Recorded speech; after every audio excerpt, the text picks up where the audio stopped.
Guys, Chaos here. I'm gonna do a cold start on the Bronco. Snow all over it.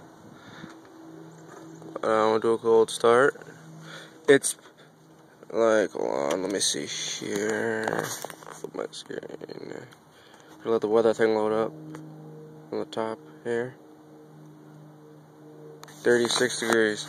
So it's not freezing, but it's there.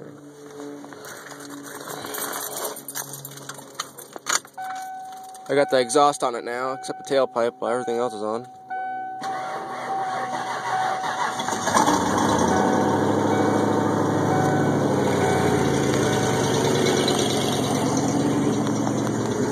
It smokes because all the stuff's burning off the exhaust, that's why it smokes a lot. I didn't put the tailpipe on yet. The tailpipe's right in here.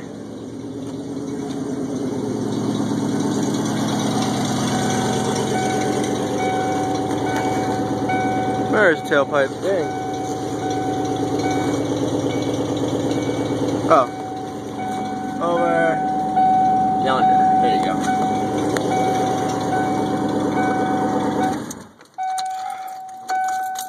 I checked the engine lights on because I haven't put the oxygen sensors in. But hey, there you go, guys. I'll do a full video of when I'm done with the exhaust. I'm getting new tires too, so that'll be in the next update.